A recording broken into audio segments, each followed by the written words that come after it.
So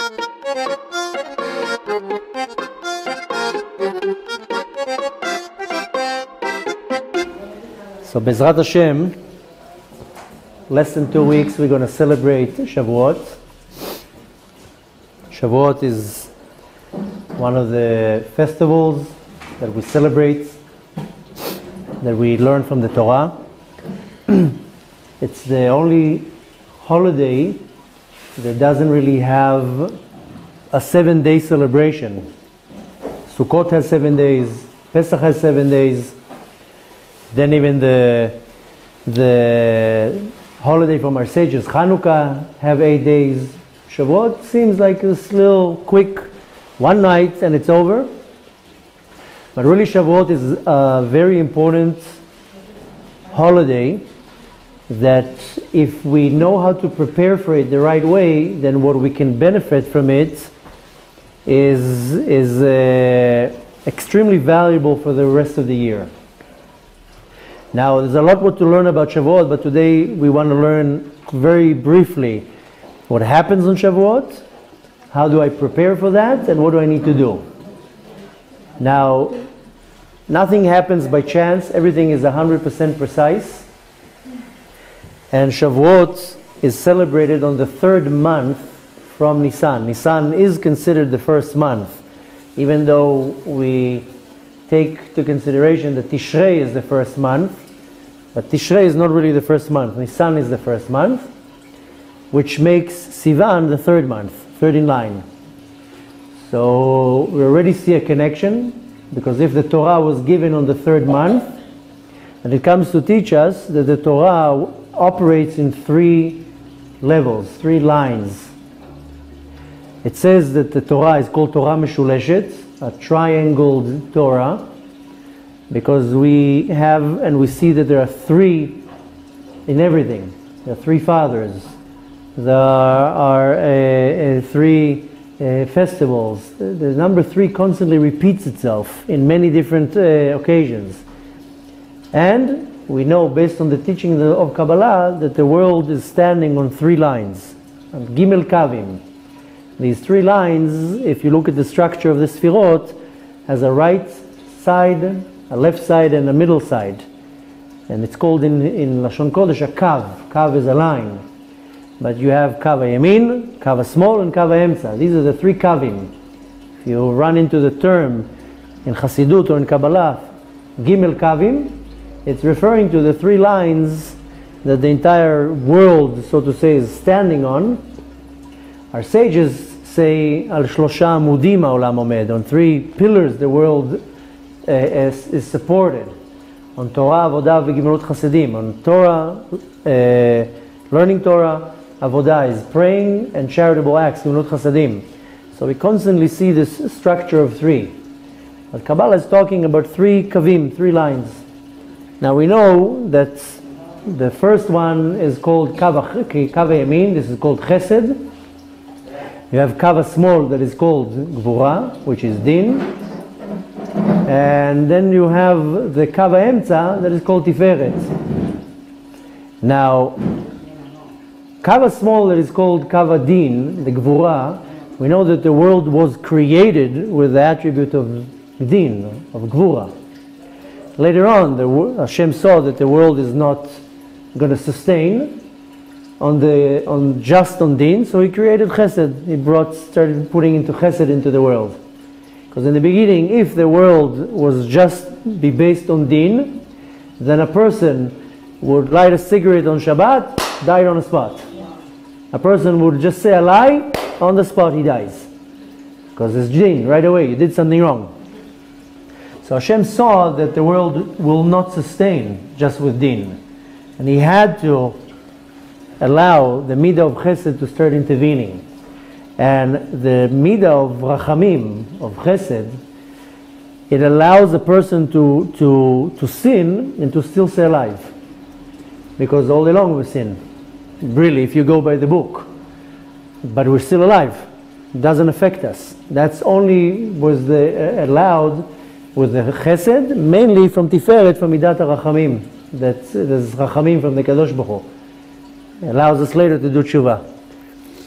in the future, in the near future, very soon Mashiach is going to come, and only Midat Adin is going to rule. There's not going to be any Midat Chesed anymore. And we learned that when it says the Kadosh Baruch Hu medakdekim tzadikim kechut ha'se'ara, that the Kadosh Baruch Hu is very particular with tzadikim, like the width of a hair. Very soon when Mashiach is going to come, there's only going to be din. Din is a good thing, by the way. People think that din, that gvura is a bad thing. Hashem created the world with gvura. In order for Hashem to create the world and to do a tzimtzum, to do what's called siluk ha'or, to remove the light, that was done with gvura, with din. If not, the world would not be able to sustain. In order for Hashem to create the world, He had to remove the light. He had to hide Himself, so to say. So in the very near future, we're going to go back to the level that it's only done with Midat Adin. Now, the night of Shavuot is the night that is decided what's going to be the connection of each and every one of us with the Torah for the rest of the year. That's the night. Which means whatever investment I do that night, that will define how much will be my connection to the Torah throughout the year. Well, I'm going to be totally immersed in the Torah, or I'm going to be totally away from the Torah. That's the night it decides. Which means that I need to prepare myself the right way for that night. Because I have 24 hours, or 48 hours if you live outside of Israel, that these hours, that period, will define how much connection I will have for the Torah.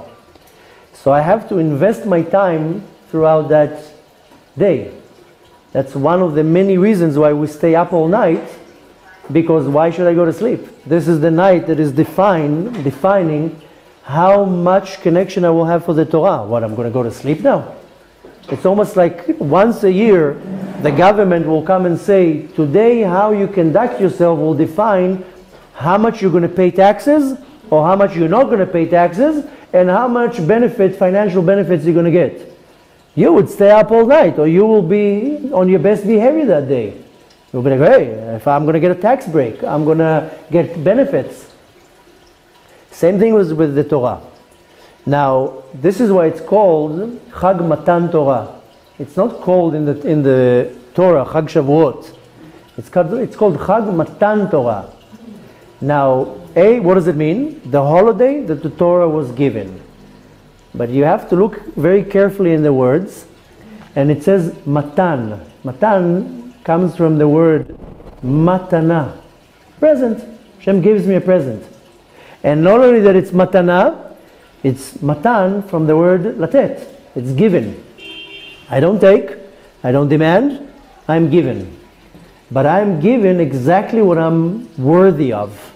I will get the Torah that night based on how much I'm prepared and what would be my capacity to receive the Torah that night. If you want papers, No, I'm saying if she opens the window, there'll be a Greek course. Sorry. So,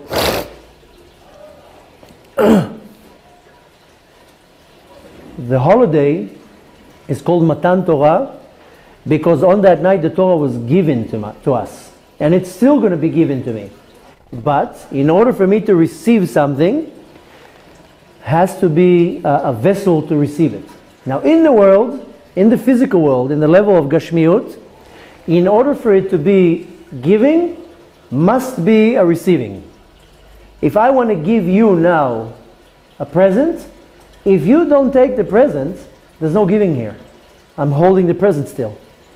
If I want to give you money, if I want to give you a ride, whatever it is, if you're not accepting, then there's no motion of giving here. In the spiritual world, it works different. The giving is given whether you're taking or not. If Hashem wants to give me something, He's going to give it to me. He's not asking me if to take it or not, and even if I take it or not, it doesn't matter, it'll still be given to me. Whether I receive it, that already depends on me. The receiving already depends on what's called the mekabel, the receiver. I can choose if I want to get it or not. But Hashem is giving it. It's almost like a very kind parent that puts money aside in a savings account to the kid.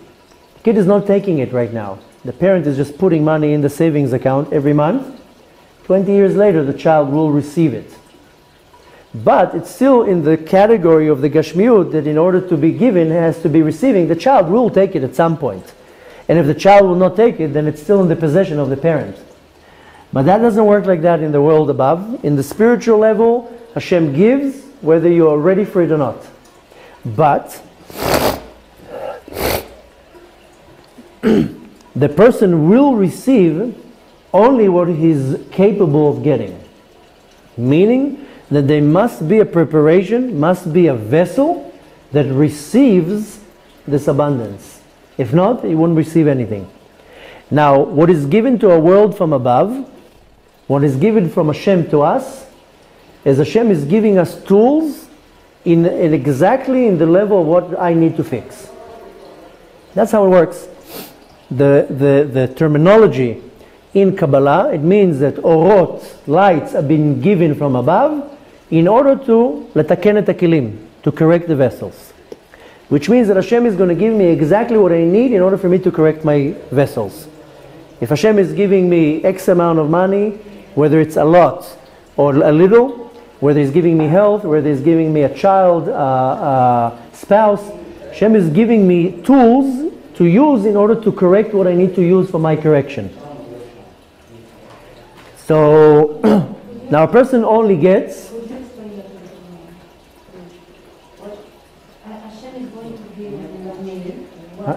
No. First Hashem gives you... Okay, I'll repeat it. First Hashem gives you... First Hashem gives you whether you are ready or not, whether you want it or not. That's first of all. There is the concept of giving. Netina, whether it doesn't matter, Hashem is not considering you right now where you're holding. He's giving you. That's where you see that sometimes people get an abundance, they don't know how to deal with it. They don't know how to use it. Sometimes a person will get a husband or a wife or a child, they're not a vessel to receive it. They don't know how to deal with it. But they still get it. It can be money, can be many other things. So Hashem will give you regardless whether you're taking or not. Now, what does Hashem give you? Hashem gives you kelim, gives you tools. Whether it's wisdom, whether it's comprehension, whether it's common sense, whether it's money, whether it's a big house. Hashem gives you constantly tools. But He gives you the right tools in order to correct the vessel that you need to correct. Which means that if I have to correct a certain vessel that usually will be damaged by me, then Hashem will give me the right tools to fix it. If I now bring a workman, a fixer, the guy who's now talking and making noise, he's our our fixer. He comes here and he fixes things. He's maintaining the building. The deal we have with him, he comes to fix, I have to bring the tools. I mean, if I want him to paint, I have to buy the paint. I need him to fix the sink, I have to buy the sink and the pipe. That's the deal. So, the same thing with Hashem. He gives me tools to do my work. If I need to work on something, Hashem will give me the right tool, which means that I can look at my talents, at my trades, at my hobbies, at what I like, and put them together and understand what I need to fix. Because Hashem gives me the right tools. It will be a little bit more clearer as I go, but I want to continue that I will only get from Hashem when there is a vessel. If there's no vessel, I can't receive anything. So what's going to happen right now is that the light that is given to me, if I don't have a vessel to hold it, this will stay in what's called an or makif. It's not going to come into the vessel.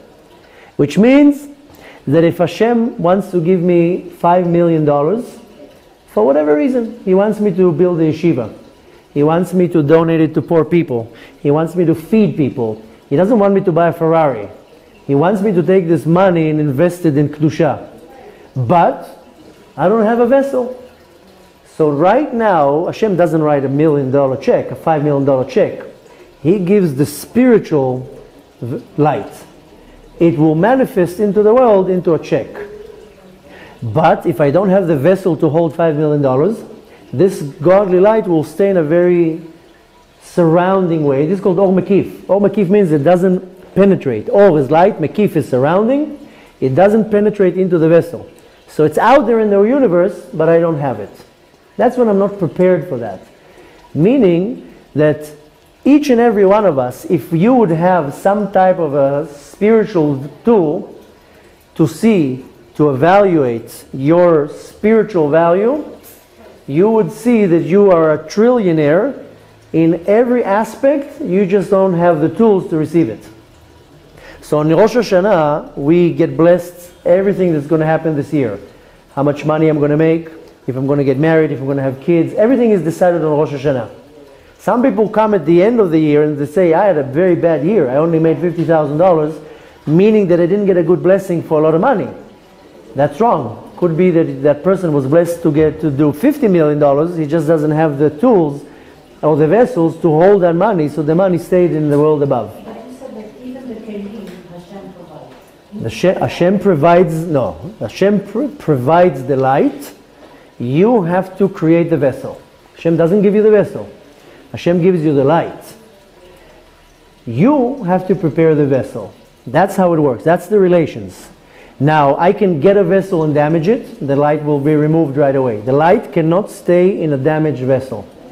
We went through it more thoroughly on Tuesday when we were learning Shar Gilgulim, where I explained that when Adam HaRishon sinned, then all his godly sparks, 288 godly sparks, fell down from his nefesh, ruach, and neshama, and they fell into the klipa. And I was talking about the godly sparks. And then we answered the question, what is these sparks? The sparks are not these flickering things. These are not sparks. The sparks is the vessel. The vessel is the memory that holds the information from the ta'anug, from the pleasure, from the mitzvah. Meaning that the mitzvah that I do creates a vessel. The vessel is like a memory card. Like you put in a camera, a memory card. You take pictures, the memory card holds the memory. Then now you take the memory card out of the camera, you put it in the computer, and you have the pictures on the memory card. It's not in the camera.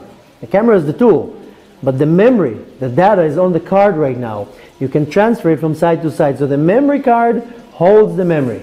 I went on a trip, I took a lot of pictures, that's the memory from the trip. The memory card is holding the pictures. That is these sparks. That is the vessel. The memory of the data or the pleasure that was gained or produced by the mitzvah. Now I can damage it. How would I damage it? With a sin. Now the vessel breaks. What happens? The light goes out of the vessel. It's very simple. The light will never get damaged. Light can never be damaged. And again, it's not light of the sun, not light of the light bulb. Light in Hebrew is or. Or comes from the word he'ara, and enlightenment. Hashem enlightens us, He blesses us, He gives us a certain energy that can never be damaged. The vessel will be damaged, the light will, what's happened, siluk or, the light will be stalek, go away. Like you see a tzaddik that will come to a Shabbat table or to a shul, there's going to be a machloket, an argument in the shul, the tzaddik gets up and he leaves, he doesn't stay there. So the light is given by Hashem, and in order for me to hold the light, must be a vessel. If I break the vessel or I damage the vessel, the light will be removed. If I don't have a vessel, the light will stay in the level, what's called or mekif. Yes? Can we destroy our vessel by doing Netilas Yadayim in the morning in your brachas? Connect them into vessel? No, in order to destroy a vessel, you have to do a sin. And the sin is determined by the Torah, not by me. If the Torah tells me don't steal, that will cause my vessel to break. If I have to get parnasa, I have to get livelihood, Hashem wants to give me a lot of money. If I'm now going to go and cheat in my business, I'm not allowed to cheat in business. If I'm going to steal, I'm not allowed to steal. These are sins, these are averot, prohibitions from the Torah. What I do is I break the vessel that will hold my parnasa. Now, I don't get my parnasa, very simple. So it's not necessarily the Netilat Yadayim. Netilat Yadayim, washing of my hands in the morning, it's not a mitzvah. It's just an action to remove the impurity from your hands. So I would more call it the tools to help you do the mitzvot. The only time that Netilat Yadayim is a mitzvah is when you wash for bread. But it has a negative effect if you don't do it. 100%. There's many things that will have a negative effect. So, on a very hot day, if you leave the window open, it will do a negative effect. It will make the room very hot, but it's not a sin. It just will have a negative effect. So, I don't want to sidetrack from our topic. I know I aroused a very interesting thing regarding to the vessel, the relations between the vessel and the light. But I don't want to sidetrack. I want to stay on the topic of Shavuot. I'm just doing an introduction by explaining that on Shavuot, a special godly light comes down to the world. The same light that came on Matan Torah. The same light that came down on Mount Sinai originally when they got the Torah. It's coming again. This light is just given to me. If I'm ready to receive it, then I'll gain something from it. If I don't do any preparation, or I don't celebrate the night of Shavuot, it comes, it goes, and I'm left with nothing. Which means a person that chas v'shalom lo aleinu doesn't observe the holiday, doesn't benefit anything. Which is a great loss. It's almost like missing the fair where they give the free money. Now, Shavuot can come and I can observe the holiday, but if I don't know what to wait for, or I'm not preparing a vessel, I will not receive anything. This is a present. It's Matan Torah. I'm receiving this godly light for free. Hashem says, I will give you as much as you are able to hold. So I can come now and announce that I'm about to give away this special wine that is thousands of dollars worth. Nobody drinks from this wine. This is the best wine in the world. And I'm about to give from it. And whoever's going to come to my Shabbat table will get a little bit of wine. But the condition is that you have to come with your own cup. So some people will come with little cups and some people will come with big cups. I can only give you for whatever cup you hand out. If you hand out a big cup, then you're going to get 7 ounces of wine. If you're going to give me a small cup, you're going to get an ounce of wine.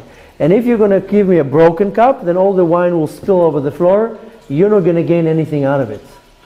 So Hashem says, I'm about to give you the Torah again on this night. I'm going to give you a godly light. What does it mean, that light? We'll talk about it maybe at the end of the class or in the future classes before Shavuot. What is this light? Again, it's not a light coming from a light bulb. Light in Hebrew is called or. Or in Hebrew comes from the word he'ara, is to in light. I can now sit here and teach you some wisdom. I'm giving over to you some of my knowledge. You gain some pleasure. You gain something from me giving you some of my knowledge. I didn't invent this knowledge. I got it from somebody else. The original is Hashem. But I can now come, and it has nothing to do with the Torah. I can teach you now, I don't know, graphic design. I can teach you whatever, cooking. I'm taking my knowledge now and I'm giving it to you. Now you're benefiting something out of it. You can benefit knowledge, pleasure, you can make money, anything. Hashem comes and gives me a certain enlightenment. He'ara is giving it to me. If I take it, I will gain something out of it. So I have to prepare a vessel in order to get this light. If I don't prepare a vessel, this present is not going to go to waste. It's just going to stay in a makif, in a very surrounding level. I'm not going to benefit anything out of it. It's going to be there. It's going to be in a savings account, but I'm not going to get any benefit out of it. That's if I'm not prepared. Now, a side note that is important to know, when Hashem gives me a certain he'ara, certain light, I will never, in this world, gain any knowledge or benefit from the light. Hashem will come and give me a certain enlightenment. Maybe a tzaddik will benefit from it. I will never benefit anything from it. I cannot relate even to that light. The only thing that I will benefit is the impression that it leaves on the vessel. In the Kabbalistic term, it's called hitpa'alut hakli. What does it mean? If I'm going to give you this amazing tiramisu, you're going to take one bite, your taste buds are going to be melting in your mouth. Unbelievable cake. You're going to be in heaven from one bite.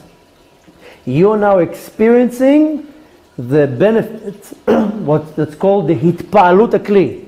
The vessel is being overwhelmed right now. Your taste buds are being overwhelmed. You're experiencing the pleasure from the taste buds. You don't know what's the recipe. This is the relations. To understand the light, you'll never get it. What you benefit from, what you derive something out of, is the impression that the vessel gets, not the light. You have to understand the difference. Because people say, somebody asked me not too long ago, what does it mean? Some people, they become about tshuva, and they say, Ani beorot, I'm getting lights. This is nonsense, you don't get nothing. It's just a term. We don't understand anything when it comes to awe. We experience what's called hitpa'alut hakli, that the overwhelming of the vessel. Okay? Another way of experiencing it is that when I feel pleasure in any type of way, I experience the pleasure on the organ or the part that's getting the pleasure, not where it's originating from. So it's extremely important to know that we have no hasaga. We cannot grasp the light. A tzaddik can get a hasaga in the light, and then he would write it down in a book. And that's why when you read certain books of Kabbalah, you're not going to understand one word. Because the tzaddik understands, he writes it down. Same thing with prophecies. Read now the prophecy of Yechezkel, you will not understand one thing. He understands. He has hasaga, grasping in the godly revelation. Now he writes it down. He writes it as a memo. So he will remember. We can't understand one thing what it means. Same thing, you open sometimes books of Kabbalah, books of Chassidut, you will read the words, you can read the words. You would understand some of the words, but you don't understand one thing what the author means. And it's not that there's something wrong with you. In order for you to understand that, you have to climb to the level of the tzaddik in order to understand what the tzaddik is explaining. That's why some of the books of Chassidut, for example, are very easy to understand. The real in-depth Chassidut, you don't understand one word. One word. There's some books of Chassidut that are, I don't understand what he wants even here. Why? Because the tzaddik has a saga, he has a hasaga, grasping this knowledge, and he just wrote it down. Very soon Mashiach is going to come and he's going to start unfolding everything and explaining it. But we don't have any type of understanding in the light. We have overwhelming an experience from the kli, which is very important, and this will come to fruition only by the capacity of what I'm able to receive. Which means if I refine myself a lot, then I refine my vessel. Right? This is called tzictzuach hakli, that I'm cleaning my vessel. According to how my vessel is clean and prepared, that's how much I can receive. That's why if I work on myself, and I'm very particular with every mitzvah, and I make sure that everything that it says in the Torah and Shulchan Aruch I follow, and I refine myself, and I work on my attributes, and I work on myself, and I pray, and I do everything, I'm working on myself. Then when I'm going to come to do a certain mitzvah, I will feel something. I will be inspired. I will learn Torah. I will understand it. A person can come to a shiur Torah and not understand one word. A person can come to a shiur Torah, understand everything, walk out of the door, not remember nothing. That depends how much my vessel is ready to receive. If my vessel is not ready to receive, I will not get anything. I can now go to a meeting with a tzaddik. The tzaddik will tell me, do A, B, and C. I will be embarrassed to ask the tzaddik, I don't know what you're talking about. Because I'm not even a vessel to receive it. Even when I'm going to a tzaddik to get a blessing, the blessing will not work if I am not ready to receive it. The tzaddik can give me the blessing. But if I don't work on myself, the blessing is not going to have any kli, any vessel to dwell in. Now, I have to build a vessel. Now, to understand the relationship of the capacity of how much my vessel can hold, take for example a baby. Babies don't have vessels. Give now a baby, or a 3-year-old, or even a 6-year-old, give him a check that says on it $1 million, he has no value to it. It's a piece of paper. He will throw it out of the window. It's a piece of paper. He has no value in this piece of paper. Give him a 20-cent lollipop, he starts hyperventilating. Because the vessel can only contain something pink that has a little bit of taste that costs 20 cents. That's the capacity of his vessel. Then he can only relate with something as simple as a 20-cent pink lollipop that tastes good on his tongue. But give him a $20 million check, give him a diamond ring that is worth $100,000, out of the window. There's no value to it. The value is, kids, they play with empty boxes and all sorts of things because the kid doesn't have a vessel. This is the easiest way to explain what does it mean that the capacity of the vessel will be able to contain the light. So sometimes Hashem wants to give me something, I'm not even in the level of receiving it. That's why many people find themselves single, because obviously the vessel is not ready for marriage or kids or the responsibility that comes with that. And it doesn't mean the person is bad. It means the person has to prepare the vessel. And Hashem says, right now I don't want to give it to you because you're going to throw it out of the window. I don't want you to have it right now, I'm keeping it. Work on yourself, prepare the vessel, I'll give it to you. It can be a marriage, can be parnasan, can be our livelihood, can be in my studies, it can be in anything. So I have to understand how to prepare the vessel and to understand also what's the value of the light. If I don't understand the value of the light or the value of the mitzvah, I will not do it. If I put tefillin on because I'm scared, not because I know the value of the mitzvah of tefillin, then I'm going to put it out of scared, out of fear, and when I have the opportunity not to do it, I'm not going to do it. I once gave an example that I was talking about one of my boys. He's 5 years old. He doesn't want to go to shul with me. He doesn't want to go to synagogue. My other boys, they want to go with me. The 5-year-old, he doesn't know how to read. He doesn't have friends there. He's bored. He doesn't want to go. When I tell him, you want to go to shul with me? He tells me no. So I leave him alone. One time my wife told me, why don't you make him go with you? He needs to get educated. He needs to know that he goes to shul. And I told her, I don't want to take him to shul because he doesn't like it. He's bored there. He's going to make noise. He's going to disturb everybody. And you know what's going to happen if I force him to go? Or if I bribe him to go? If I force him to grow, he's going to grow hating shul because he was forced to go there. If I bribe him, then he will always do things by bribery. I want him to grow and to learn to love to go to shul and to want to go to shul. And that way, when he's older, he will go to pray because he wants to pray, not because he was threatened by his father 30 years ago. And that's the result with many people in our generation. They go to shul because they were born into it. And they were forced to go to shul. And for them, it's just a routine. They don't go to shul because they want to go to shul. So, I have to understand the value of a mitzvah. If I don't understand the value of a mitzvah, I will never do it with all my heart. I have to understand the value of my wife. If not, I will never respect her. I have to understand the value of my boss. My boss might be a mean person, but he gives me my parnasa. He gives me my check. He provides a workplace for me. I have to understand the value. So I have to understand mainly the value in a mitzvah. Now, the sad reality is that a person can come to the night of Shavuot without a vessel and will not benefit anything out of Shavuot. Which means that I have to prepare a vessel for the night of Shavuot.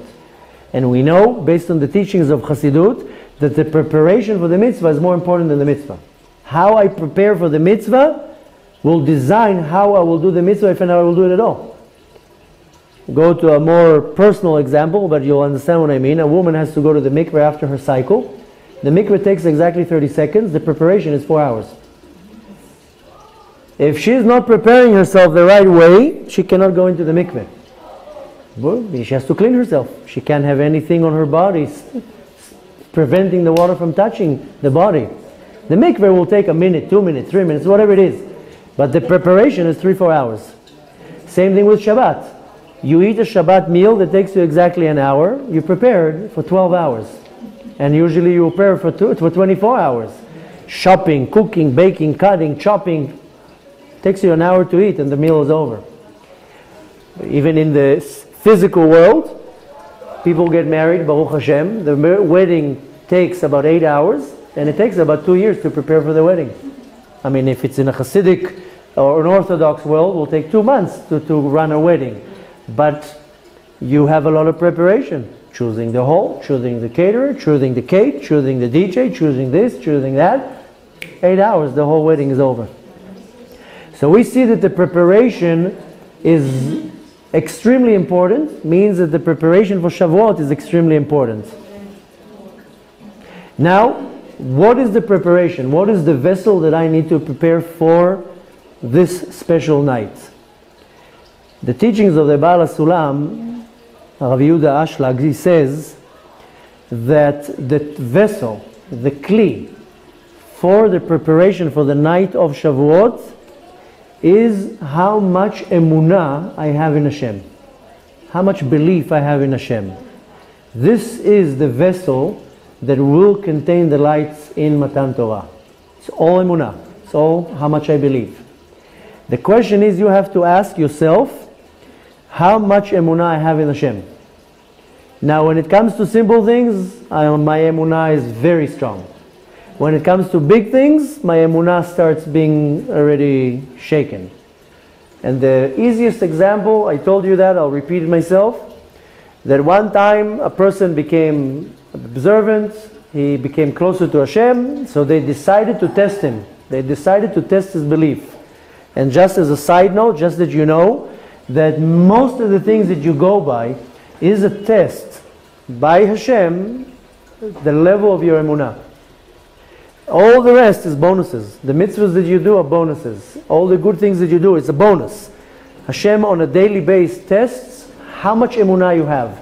So He's going to push you, He's going to push you, He's going to push you, He's going to push you to see where He can grade your emunah.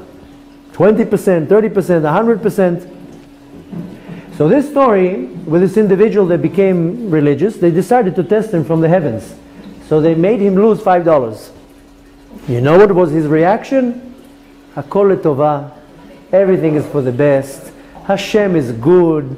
Everything happens from Hashem. It's all good. Kaparat avonot. It's just, he had a big smile on his face. $5. It's Hashem is the best God. Everything is for the good. So he got a mark, a good check on his test. A week later, they decided to step it up a little bit. Let's see his level of his emunah. This time, they made him lose $50. Everything is from Hashem. Everything is good. Hakol letovah. A big smile on his face. Everything that Hashem does, He does for the best. Everything was great. Okay, so he went in his level of his emunah from 2% to 20%. Now they decided to step it up. So they made him lose $50,000. Suddenly, it's not from Hashem. It's not all for the good. Not everything that Hashem does is good. Why is this happening to me? Hashem is mean. I'm observant and Hashem is taking my money. Suddenly, everything changed. It's not Hakol letovah anymore. Why? Because they added 3 zeros to the amount. Losing $50, everything is for the good. Hashem knows what He's doing. Losing $50,000, suddenly the emunah goes this big, and suddenly it's not good. So we are required to evaluate how much is my emunah. Emunah is my belief in Hashem. How far am I willing to go? Avraham Avinu proved himself that he has belief in Hashem. So the Satan couldn't stand it, so he told Hashem, ask him to sacrifice his son. Let's see if he still believes you. And Avraham Avinu, with no questions, right away, put his stuff on the donkey and went out to the road. The Satan didn't want to lose the bet. There was a bet in Shamayim. They put on money if Avraham Avinu is going to fail or not. So the Satan did 10 blocks to stop Avraham Avinu. He created a river. He created a fire. He created all sorts of problems to stop Avraham Avinu from going and doing the mitzvah. The emunah of the Kadosh of the Avraham Avinu was 100%, not 99%. Because a minute before that, Hashem told Avraham Avinu, you're going to have a child, and your offsprings are going to be coming from your child, Yitzchak. A minute later, he's telling him, okay, go kill him. So a normal person will be like, wait a minute, what's going on here? Are you making a joke? Moshe Rabbeinu, who was in the level, in the Sfirot, higher than Avraham Avinu, when Hashem told Moshe Rabbeinu to get the Jews out of Mitzrayim and he didn't, Moshe Rabbeinu was asking Hashem, why did you do that? Why? And then Hashem answered him in Parashat Vayera, I appeared to Avraham, Yitzchak, and Yaakov, and they didn't ask any questions. How are you there to ask questions? The level of Avraham Avinu, of Emunah, was 100% Emunah. So we are requested to constantly see how much Emunah I have in Hashem. And the fact that I have a yarmulke doesn't mean that I have Emunah in Hashem. I can guarantee to you that many people that don't have a yarmulke, they believe in Hashem. I am requested to evaluate constantly my emunah, and I have to build it, of course. And the amount of how much emunah I have, that will be the vessel to receive this godly light that is called Or Elyon, because on the night of Shavuot, the light that shines comes from Sfirat HaKeter. It doesn't happen so often. Very, very rare we get a godly light that comes from the Sfira of Keter. Very rare. Usually doesn't even happen. Sorry. On Pesach, we get a light that is above Keter, comes from above descending chain. But on the night of Shavuot comes a He'ara, light from the Sfira of Keter, and the vessel to hold this light is only Emunah. Now, how do I build my Emunah? How do I really build it? First of all, there are many ways how to build Emunah. We're not going to talk about today how you build Emunah. Because Emunah, faith and belief, is a component of our neshama. It comes with my neshama. It's custom made. Like you buy a car, they tell you it includes all the extras. When we get our neshama, one of the components is called Emunah. Because the neshama sees Hashem before it comes down, and it's engraved in the neshama. I told you many times that the Emunah is given to us, and it's being damaged and taken away from us as we grow. Because a baby has 100% Emunah. When a baby is given something to eat, he doesn't ask the mom if it's padatz or not. He doesn't ask, is this OU? Is it Chalav Israel? What are you giving me? He right away eats. There's no questions. He believes his mom. When the baby has been taken away from the hospital, he doesn't say, whoa, wait, let me see your credentials. I don't know if you're a good mom. Let me ask her, do you think my mom is good or is it worth going home with her? He believes. Babies believe. Whatever you give the baby, they take. When do they start losing their level of belief? Is when you start lying to them. And this is the worst thing that a parent can do, is lie to their child. Because you are destroying the pillar of emunah in the child. And parents lie to their child with all sorts of nonsense. If you're not going to clean your room, you're not going to get your dinner. If you're going to do this, I'm not going to give you your dessert. All sorts of threats. Now what happens when you don't fulfill the threat? Then the child does 1 + 1. Mommy's a liar. That's it. And you shatter the reality of the child. When mommy and daddy lies, the child is devastated. He cannot believe that his own parents lied to him. Then his siblings lied to him. Then his teacher lied to him. Then the kids in the kindergarten lied to him. And before you know it, the child is 5 years old. He doesn't believe anything. Try to tell something to my 5-year-old. You'll see the reaction. I don't believe you. That's the reaction you'll get. Now what happens? They continue getting lied and lied and lied. By the time they're teenagers, they don't believe nothing. Go now to a yeshiva. I'm not talking to a secular, to a Pagbi school. Go to a yeshiva. If you can find a few kids that really, really believe, it's going to be a miracle. They just do it because they're in the system. 1 out of 1,000 will actually tell you, I believe. You will not even believe how many fathers call me and tell me my son is bar mitzvah in 2 weeks, in a month, he doesn't want to put tefillin on. I'm talking about religious families. Everywhere. So, teenagers don't believe. It's very hard to arouse this emunah. And it's damaged mainly by the parents and then the teachers and so forth. So, we as adults, we don't have much belief. My belief is constantly being tested. And that's why Hashem is taking us on rides. And He takes us to the end of the world. Because He wants us to develop the emunah. He wants us to pull the emunah out of the system, so I will start believing Him. That I will believe blindly in Hashem, with no questions here. Now, there are ways to build the emunah. We're not going to go through them now, because it's less important. I can tell you already, off the subject, it's not off the subject, but a side note, saying Birkat HaMazon, benching, builds the emunah, pulls the emunah, the faith, the trust out of its hole that it's been dug in. Something so simple. Just wash for bread, say Birkat HaMazon every day. This is one of the many things that pulls out the emunah out of its source that it's hiding. But that's not our subject. The subject is first of all, how can I measure how much emunah I have? If you're telling me that I need to have a lot of emunah, how can I measure it? What, I take a ruler and measure, okay, I have 30 centimeters of emunah. How can I know how much emunah do I have? Because I have a very black suit, and I have a very long beard, and I have a very black yarmulke. Ooh, I can be now rated as 90% emunah. I can fool myself and say, look how religious I am, must be that I have a lot of emunah.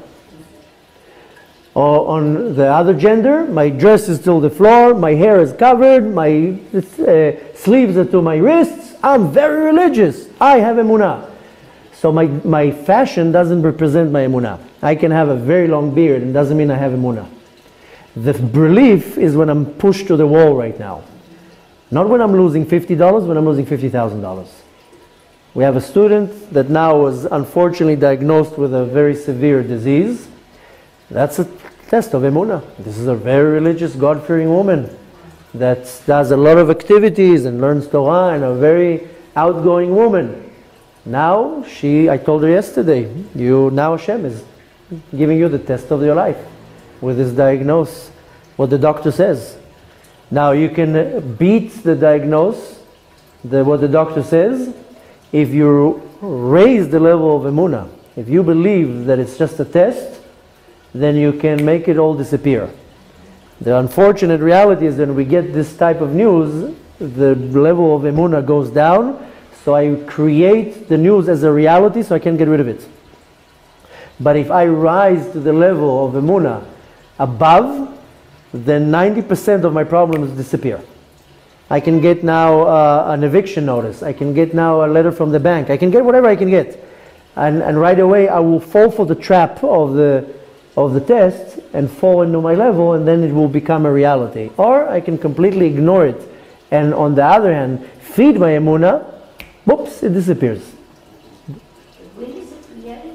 I mean, is it always a lack of emunah? I mean, sometimes it is a reality. That's why I said 90% of the times it's a test.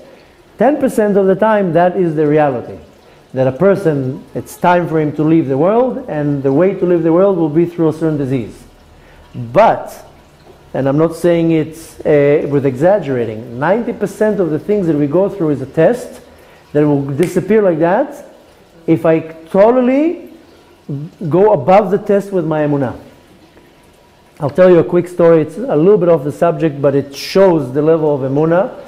I said that story a few times. Some of you probably heard it. If you heard it, fast forward. That there was once a very rich individual that was a businessman, he's a Frenchman, and unfortunately he couldn't have kids. He wasn't an observant Jew.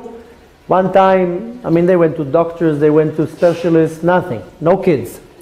One time he visited New York, somebody told him, there is a tzaddik in Brooklyn. Why don't you go and visit him? Ask for a blessing. His reaction was, I don't believe in this nonsense. I don't believe a man can give me a blessing. I don't believe in this. Don't waste my time. He told him, listen, what are you going to lose? A visit to Brooklyn? I'll pay for the cab. But that's the problem. What are you going to lose? You don't have kids. Go to the band. Okay. So he decides to listen, and he goes to visit the Lubavitcher Rebbe. The Lubavitcher Rebbe gives him a blessing, and sure enough, a year later, he has a baby girl. Wow. It worked. Okay. 16 years later, this baby girl grows up to become a teenager. One day she comes home, and she tells her parents, I have a headache. A few days later, the headache doesn't pass. They take her to the doctor. The doctor says she has a deadly tumor in her head, and you have to operate her right away. Right away, an operation. They went, they had a lot of money. They went to all the specialists all around. Nobody had good news. Everybody said, nothing to do. Okay, somebody came and said, listen, there's a doctor in Boston that if anybody can help, that's the one. Okay, money was not the issue. They hop on the plane, straight to Boston, into the doctor, CT, MRIs. The doctor says, right now an operation. If not, it's a matter of days, maybe even a few hours. Now the doctor says, listen, there's one problem, that there's not 80 or 90% chance. There's 100% chance that that this operation will affect the child.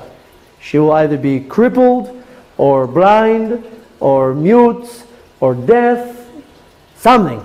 It's going to affect, the tumor is on a very sensitive place. We can take the tumor off, but it will affect something, we don't know what.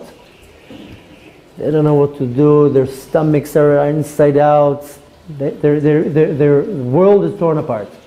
Long story short, this man suddenly remembers the old man, the tzaddik, that gave him a blessing that through that the child came to the world. He hops on a plane from Boston to Brooklyn. He comes to 770, the headquarters of Chabad in Brooklyn. He knocks on the door in the middle of the night, starts banging on the door. I need to see this Rabbi. They're telling him, Habibi, you know, there's a 3 months waiting line. You can't just walk in. He bangs on the doors. He raises hell. 2 o'clock in the morning, they're taking him into the room of the Lubavitcher Rebbe. The Rebbe tells him, listen, it's the month of Adar. It's a month of miracles. In this month, everything transforms. And he tells him, V'nahafochu, and everything is good. And he sends him out of the room. The guy was so overwhelmed, and he goes out of the room, and then he's like, wait a minute, I didn't ask my question. I didn't ask if to do the operation or not. He knocks on the door, bangs on the door, they open up the door, he barges himself in, and he says, I didn't ask the question, should I do the operation? The Rebbe tells him, I answered you the question already. He's like, you did? He walks out of the room, scratches his head, he's like, he didn't answer me the question. What's going on here? He turns around, knocks on the door again. This time they tell him, we're sorry, you can't come in. The Rebbe already answered you. You have to go. He raises the hell there. The Rebbe walks out of the room and he tells the person, what's the problem? You want to know if to do the operation or not? Get a third opinion. Get another opinion. Okay. He goes and gets another opinion. The third opinion says, do the operation. They do the operation. They open up the brain, the head. The doctors find nothing there. Completely nothing. They close it up. Now she's not waking up. A few days pass, she's not waking up. A few weeks pass, she's not waking up. Now the parents are even in a worse place. Now we could have left it, and now she's worse. They don't know what to do. After a couple of days, one of the fingers moved a little bit. Anyways, past a few weeks, they're going through hell. It was the last day of Pesach. This individual decided to go again to the Berbe. He goes to 770, there was in the middle of a Fabrengen, and there was what's called a Kos Shel Bracha. Everybody's passing in a line, the Rebbe was pouring wine that was blessed into everybody's wine. He takes the opportunity and he walks through the line. He gets to the Rebbe hands him out 2 pieces of matzah. And the Rebbe tells him, listen, it says in the Zohar that matzah is the bread of emunah, of faith. And it's also said that matzah is the bread of refuah, of health. So you take this piece and you give it to your daughter to have refuah. And you take this piece and that will be for yourself, and this will be for you to have emunah, because you have 0 emunah. And he sends him off. Sure enough, the daughter was miraculously woke up, and was a Hollywood production, as a good ending. She was saved, everything was good, she was back to normal, and up until today she's living, she's alive, well and healthy. But the story to take from that is that this individual didn't have emunah. If you have emunah, then what the tzaddik tells you will happen. Because the tzaddik says there's nothing there. It's a test. Have belief and it will disappear. So we are constantly being tested with our emunah on a daily basis, not on a bi-weekly basis or once a year. Every day there's a test in emunah.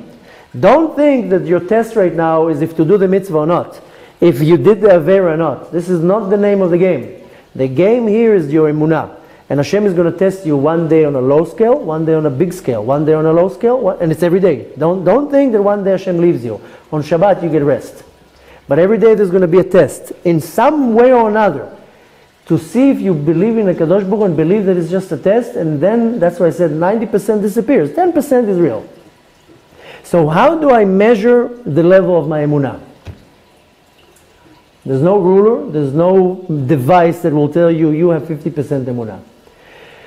One of the ways to evaluate how many emunah I have is how much time I invest in Torah. Because if I'm going to go now to my boss, and my boss will tell me, listen, if you work 8 hours, you're going to get $200. If you work 5 hours, you'll get $150. If you work 2 days, you'll get X amount. Why do I work? Because I believe my boss will give me money. It's very simple. 99% of the people in the world that work, they get their paycheck after 2 weeks. They don't get the paycheck now. Even people that come as a contractor or somebody, they come into the house, I want to paint the walls, okay, it costs X amount of money, okay, paint the walls, I'll pay you when you're done. Because you believe you're going to get paid. Now you invest a certain amount of time and you get paid, so to say, according to the amount that you paid, that you invested the time. So why do I do that? Because I believe that my boss will pay me. He told me I'm going to get $10 an hour, $20 an hour. So I believe that if I work 8 hours, I'll get $80. Same thing with the Torah. Hashem tells you, you invest in the Torah, I'll give you. I'm the most trustworthy boss in the universe. Whatever you do, I will give you. So many people say, I don't want to invest right now. I need to invest in my business because I need to make money. They're not going to come and say, okay, let me invest 2 hours in learning Torah. That's what's going to give me the bracha in the Torah. That's usually the physical mind. Men will tell me, I can't learn. We have a men's program. They tell me, no, I can't. I have to work in the morning. You don't have to work. You have to learn Torah. If you learn 2 hours of Torah in the morning, your business will go like that. You'll get your parnasah. So to learn or to evaluate what's the level of emunah is how much I'm willing to invest time in Torah. You will go now to an average lady and tell her, you know, you have to pray. No, I don't have time. I have kids. I have to work. I have to do this. I have to do that. But you have to pray. No. Women are exempt. No, women are not exempt. You have to pray. No, I have kids. I have this. Why don't you want to pray? It takes you 20 minutes, 10 minutes, whatever prayer you choose. A woman is obligated in praying at least once a day. She's obligated. She's not obligated. She's not bound to time.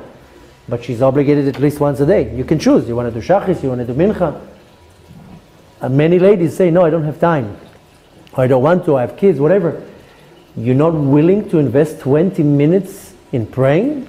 That can give you an evaluation how many emunah you have, because you don't believe that the praying will actually make your life much easier. It will make parnasa come better. It will make shlom bayit better. It will make everything function much better. You have all sorts of obstacles in your life. You have to deal with the Ministry of Interior Ministry, whatever it is. There's constantly problems that you deal with. Sometimes you take 20 minutes out of your time. You pray a little bit, you learn Tehillim, you read Tehillim, you learn a shiur Torah. When I had a business many years ago I had a business because I needed to support my family, and more than that, we needed to support the organization. I was refusing to fundraise and to take donations. So I had a business, and the business supported everything that I did. And there were periods that I was more involved in the business, but there were mainly periods that I would just sit and learn Torah. And I would come home at 2, 3 in the afternoon after learning 7 hours Torah. I didn't go to the yeshiva with a phone. I didn't care. And you know what I would do in 3, 4 hours usually would take me 12 hours. I would come home at 2, 3, work for 3, 4 hours, and the job would get done. And I had time in the evening to go out to lectures. I invested maybe 3, 4 hours a day in the business. And the bracha came, the more I learned. The more I went out on lectures, the more bracha I had in the business. And when I gave more attention to the business went down. So the way to evaluate how many emunah I have is how much time I'm willing to invest in the Torah. I keep telling you over and over, say Kriyat Shema Lamitah. People start working out their neck. Why? It takes you 10 minutes. No, I'm tired. No, it's the end of the day. Invest 10 minutes in the Kriyat Shema Lamitah. You'll sleep better. You'll wake up better. You'll feel better. It's such an unbelievable thing. You're not willing to invest 10 minutes to say Kriyat Shema Lamitah? That is your wrath, how much emunah you have. Because if you go now to the doctor, and the doctor will tell you, take this pill, you believe the doctor and you take the pill. Even though it's proven already that 50% of the pills they're giving you, it's placebo. There's nothing there. But you believe the doctor because he has a white robe and he has a diploma on the wall. Why do you believe? Did you ever ask the doctor, what's in this pill that you're giving me? Did you ever say, can you show me the research that shows what this pill does? 0 people in the world will come to the doctor and tell him, why are you giving me this pill? What is in this pill? How was it created? Is there chemicals in there? Is there something that can affect me or give me side effects? The doctor says, here's the prescription. You take it, you go to the pharmacy, you take it, you eat it. No problems with believing there. Nobody comes to the doctor and says, I don't believe you. Here's a pill, here's an antibiotic. I don't believe you. Who does that? So why do you believe the doctor and you don't believe Hashem? You go to a dietitian, the dietitian will tell you, eat fruit, it will make you have good energy. You believe the dietitian. People will willing to invest 2 hours of their day into exercise because they believe, and they're right, that they will be in good shape. So they're willing to invest an hour, half an hour, 2 hours in exercising because they know there's going to be a result. They believe. Most people are not willing to invest 2 hours a day to Torah and mitzvot. So it means they don't believe that Hashem will give them what they need in that 2 hours of investment. So you can evaluate the level of your emunah, how much you're willing to invest in the Torah. Very simple. Now, this is one way of preparing the vessel for Shavuot. Because Shavuot will come, if I'm prepared, I will receive this godly light. One way is to preparing, is to work on my emunah. It's just it, to work on my belief. A way to work on my belief is to, as much as I can in the next 2 weeks, not to feed myself from the physical world, is to concentrate on the spiritual, not on the physical. There is a concept in the Torah that it says, "Le'olam adam yimkor man alav." A person should, "Le'olam adam yimkor kol rechusho ve'ikne man alav manalayim leraglav." A person should sell everything that he has, if he's poor, chas v'shalom, but don't sell your shoes, or have enough money to buy shoes. What's the wisdom behind it? You're telling a poor person, sell everything that you have, but don't sell your shoes, or have money enough to buy shoes? The Arizal explains that the reason why we wear shoes, and by the way, the Arizal explains, because I see many people do it, it's very not good to walk barefoot. To walk barefoot.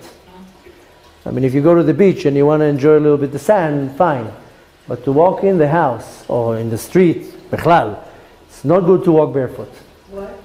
Because the energy in the ground, if there's no separation, the energy pulls you down. The land, the eretz, has a very strong energy. And the energy is pulling down. And if I don't have a separation, the energy in the earth pulls my energy into the ground. So it will make me much heavier. People fall into sadness, depression, laziness, all these things, because their energy is being sucked away from them in many different ways. So I can produce energy. I can now go and help you carry your bag. Just an act of kindness. I now produce, I'm a nuclear reactor of energy. I produce good energy. I will be all hyped up. But now if I don't hold this energy, it will be taken away. So that's why I have a lot of mitzvot. The mitzvot is to guard my energy. And that's why I'm not allowed to do all these prohibitions, because it sucks away my energy. So one of the ways that the energy can be sucked is that I'm touching the ground. That's why one of the signs for kosher animals is a split hoof, because they're separated from the ground. They're not feeding energy to the ground. So the Arizal says it's not good to walk barefoot. But the reason why the place in the Oral Torah is talking about that a person should sell everything he has but not his shoes, because constantly you want to make a separation from the Gashmiut, from the earthiness.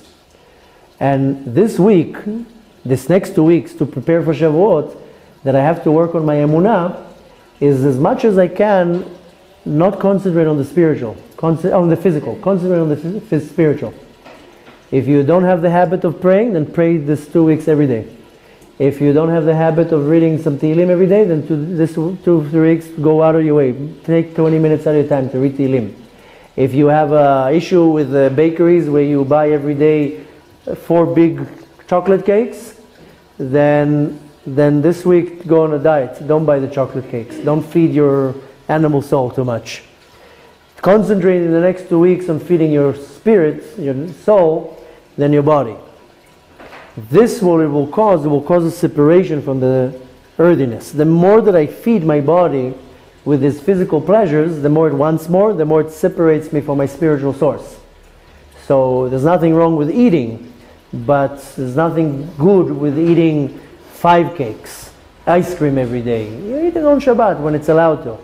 I love coffee. I drink 2 cups a day, not 17 cups a day. Once I used to drink 15 cups a day, not because I was addicted, because I love coffee. So now I hold myself. I have 1 coffee in the morning, 1 coffee in the afternoon. Don't need to feed my animal soul too much. Don't need to pleasure my body too much. Give the body what it needs and feed your soul. So for the next 2 weeks, you want to emphasize and give that to your soul.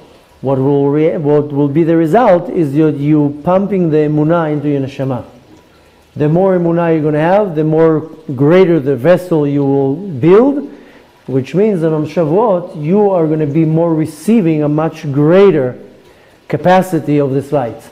Because the kli, the vessel to receive the light on Shavuot, is the vessel of emunah, is believing in the Kadosh Baruch Hu. The Jews, before they got the Torah, can you imagine somebody coming now and telling you, listen, in 7 weeks, let's meet in that mountain and you're going to see Hashem. Oh, I know, come on. Somebody will come and tell you that right now, you'll be like, yeah, fine, yeah, right. Can you show me proof? They didn't ask questions. They built their emunah. They went into the desert. Can you imagine now somebody coming telling you, leave your house, leave your clothes, leave your internet, you leave your phone. You can't take your phone with you now. If you tell now to any individual, leave your phone for 7 weeks, you're going to get the Torah, I guarantee to you that very few people will leave the phone. They'll be like, can't I take it with me? What, am I going to have WhatsApp with me in the desert? So they went blindly into the desert. They had emunah. Because Moshe Rabbeinu told them, you're going to get the Torah. So we have to build this emunah. This is the vessel that will allow me to get this godly light on Shavuot. And I have to remember that whatever I prepare and however I'm ready to receive on Shavuot, that would last me for the entire year and will determine what connection I'm going to have with the Torah. You can continue coming here for the next coming year, and what will determine how much you understand from the classes is on the night of Shavuot. Because that's the night that designs and prepares everything. So, Bezrat Hashem, we should concentrate on that. The night of Shavuot is a very special night. The Zohar says, and the Arizal guarantees that whoever's up in the night of Shavuot learning Torah, Muftach lo sheyashlim shnato, he's guaranteed that he's going to finish this year in his life. He's not going to die. This is a pretty serious promise from the Arizal based on the teachings of the Zohar. And the thing is that a lot of people died before their time. They do certain sins and they have a decree from the heavens, mita bidei shamayim, and they chas v'shalom, car accident, a disease, something. The Arizal says, based on the Zohar, that whoever stays up all night on Shavuot and learns Torah, guaranteed that he's going to finish this year alive. Unless, of course, it's in his due date, that's when he has to leave. I'm talking about somebody that chas v'shalom can cause death. More than that, this is a very special night because the dinim, the gvurot that coming from the sphira of gvura, they all funnel down into malchut. It all funnels down into the sphere of malchut. and the dinim, the judgments are in the Malchut, which is technically not good. But on the night of Shavuot is the night that you can remove all the dinim from the Malchut, just by staying up, learning and doing what you need to do. So, besides, it's known that on the time of Matan Torah was a wedding between the Jews and Hashem, and the Zohar calls the night of Shavuot Leila, the Kala, the night of the bride. And the more you learn Torah and work on yourself on the night of Shavuot, you're basically decorating the crown, the bride. It's a very auspicious night. So we want to have the right preparation. We want the preparation to be the right way to Shavuot, which I just told you a few things. We're going to have more classes, B'ezrat Hashem. But you want to work on your emunah. You want to, as much as possible, minimize physical things, physical pleasures, and work on the spiritual. And to prepare yourself that night you are a vessel to receive this light. And you're not obligated in staying up all night, but the benefit from it is great. And you want to make sure that the preparation is done right. And B'ezrat Hashem, this will allow us to receive this godly light on Shavuot. And needless to say, will bring after that the ultimate receiving of the light, which is going to come, B'ezrat Hashem, very soon when Mashiach comes. B'ezrat Hashem should have a easy and good preparation, and a beautiful, if I don't see you, a beautiful, happy Chag Shavuot. You said that you